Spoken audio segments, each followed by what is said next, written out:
क्या आप जानते हैं कि इस वर्ष आषाढ़ मास की गुप्त नवरात्रि कब आरंभ हो रही है? क्या आप जानते हैं कि इसे गुप्त नवरात्रि क्यों कहते हैं और यह किसी विशेष उद्देश्य की पूर्ति करने के लिए क्यों महत्वपूर्ण मानी जाती है? आप देख रहे हैं ज्योतिष आचार्य। नमस्कार मित्रों, मैं आचार्य सुभाषी स्वागत करता हूं अपने YouTube चैनल ज्योतिष आचार्य में। सबसे पहले मैं आपको बता दूं कि आषाढ़ मास की गुप्त नवरात्रि 30 जून 2022 से आरंभ होगी, जो कि 8 जुलाई 2022 बढ़िया नवमी जिसे हम कहते हैं, भडली नवमी को पूर्ण हो। यह एक गुप्त नवरात्रि है जिसमें विशेष प्रकार की इच्छा पूर्ति और सिद्धि पाने के लिए पूजा एवं अनुष्ठान किए जाते हैं। पूरे एक साल में आदि शक्ति माँ भगवती की पूजा अर्चना के लिए 4 नवरात्रि आती हैं, जिनमें 2 नवरात्रि गुप्त और 2 प्रकट नवरात्रि होती हैं। चैत्र और अश्वनी माह की नवरात्रि प्रकट नवरात्रि कहते हैं, जबकि आषाढ़ और माह के शुक्ल पक्ष वाली नवरात्रि को गुप्त नवरात्रि कहा जाता है। इन दोनों गुप्त नवरात्रों को किसी विशेष उद्देश्य की पूर्ति हेतु अनुष्ठान व तंत्र साधना के लिए महत्वपूर्ण माना गया है। ऐसा भी माना जाता है कि जब भगवान विष्णु के शयन काल की अवधि के बीच देवताओं की शक्तियां कमजोर हो जाती हैं, जब देवताओं की शक्तियां क्षीण होने लगती हैं और पृथ्वी पर वरुण यम आदि का प्रकोप बढ़ने लग जाता है, इन विपदाओं से बचाने के लिए भी आषाढ़ की गुप्त नवरात्रि में मां भगवती की पूजा की जाती है। इन दिनों में देवी दुर्गा की पूजा अनुष्ठान एकांत में गुप्त रूप से करने से बहुत ही लाभ प्राप्त होता है। ऐसा करने वाले व्यक्ति की किसी खास मनोकामना की पूर्ति के लिए तंत्र साधना और अनेक उपाय करते हुए देवी को प्रसन्न करने की कोशिश करते हैं। इस दौरान दुर्गा चालीसा और दुर्गा सहस्त्र नाम का पाठ किया जाए, मां को कैसे भी रिझाया जाए तो वह काफी फलदायी हो जाता है।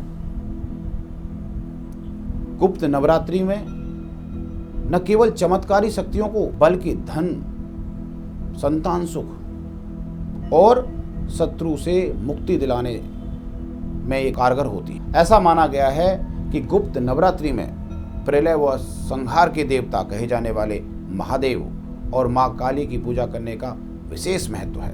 गुप्त नवरात्रि में 10 देवियों की पूजा की जाती है।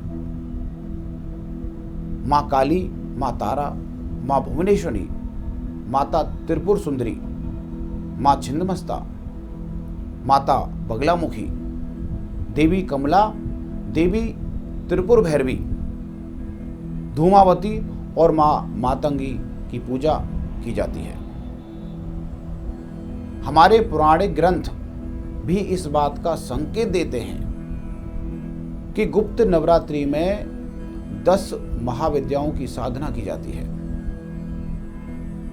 गुप्त नवरात्रि विशेष तौर पर तांत्रिक क्रियाएं व शक्ति साधनाएं करने वाले साधक को महाकाल आदि से संबंध रखने वाले लोगों के लिए खास महत्व रखते। इस नवरात्रि में देवी भगवती के भक्त कठिन नियमों का पालन करते हुए व्रत और साधना करते हैं। अन्य नवरात्रों की तरह ही गुप्त नवरात्रि में भी व्रत, पूजा पाठ, उपवास आदि के अनुष्ठान किए जाते हैं। प्रतिपदा से नौमी तक उपवास रखा जाता है और सुबह शाम पूजा की जाती है।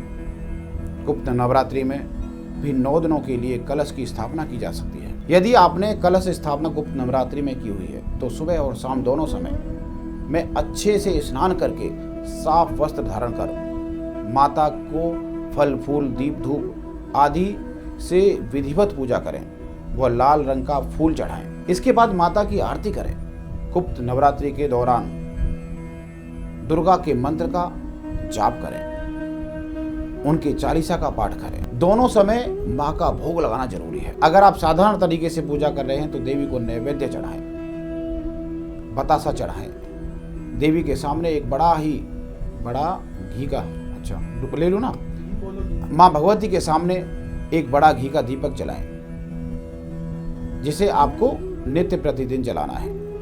किसी विशेष मनोकामना पूर्ति करने के लिए गुप्त नवरात्रि में सुबह और शाम को माँ का आशीर्वाद प्राप्त करने के लिए ओम ऐं ह्रीं क्लीं चामुंडाय विच्चे मंत्र का जाप करें। कम से कम ये मंत्र आपको 108 बार जपना है।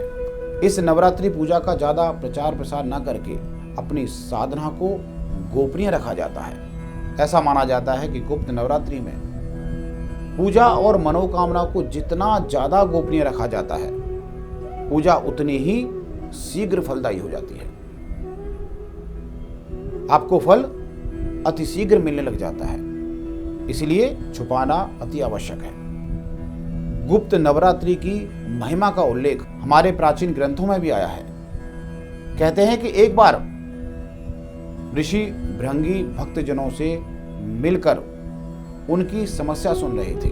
तभी अचानक एक दुखियारी महिला आई और ऋषि श्रृंगा से कहने लगी कि मेरे पति हमेशा दुष्ट लोगों से घिरे रहते हैं और वे मांसाहारी और जुआ भी खेलते हैं, इसलिए मैं कोई भी पूजा पाठ नहीं कर पाती, लेकिन मैं देवी दुर्गा की पूजा कर अपने और परिवार के जीवन में खुशियां लाना चाहती हूँ। महिला की भक्ति भावना से ऋषि श्रृंगी बेहद प्रभावित हुए और उसे उपाय बताते हुए कहा कि बसंत और शारदीय नवरात्रि के विषय में तो सभी जानते हैं, लेकिन इसके अलावा 2 गुप्त नवरात्रि और भी आती हैं, जिन्हें गुप्त नवरात्रि कहा जाता है।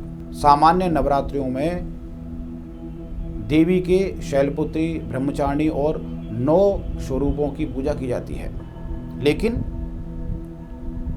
गुप्त नवरात्रि में 10 महाविद्याओं की साधना की जाती है। यदि कोई भी भक्त गुप्त नवरात्रि में माता की पूजा साधना करे तो मां उसके जीवन को सफल बना देती हैं। उसके जीवन में जो कष्ट होते हैं उनको हर लेती हैं। ऋषि श्रृंगी ने कहा कि यदि लोभी, मांसाहारी और पूजा पाठ न कर सकने वाला व्यक्ति भी गुप्त नवरात्रि में मां भगवती की साधना करेगा, आराधना करेगा, तो उसे भी जीवन में खुशहाली आ जाती है और उसकी विशेष मनोकामना पूर्ण हो जाती है। लेकिन ध्यान रहे, इस दौरान की जाने वाली पूजा का ज्यादा प्रचार प्रसार न हो। ऋषि श्रृंगी की बात सुनकर वह स्त्री बहुत ही प्रसन्न हो गई और उनके कथन अनुसार जो उन्होंने कहा, श्रद्धा भाव से गुप्त नवरात्रि की पूजा की। उसके बाद उसकी सभी मनोकामनाएं पूर्ण होती चली गई। इस गुप्त नवरात्रि की कथा से स्पष्ट होता है कि गुप्त नवरात्रि पर की गई माता की आराधना कितना महत्वपूर्ण है तथा इसका अवलंबन लेकर कितनी आसानी से माता की अनुकंपा पाई जा सकती है। इन्हीं शब्दों के साथ मैं अपनी वाणी को यहीं विराम देता हूँ। आज के लिए इतना ही, फिर किसी नए विषय के साथ उपस्थित रहूंगा। जय श्री राम, जय श्री बालाजी।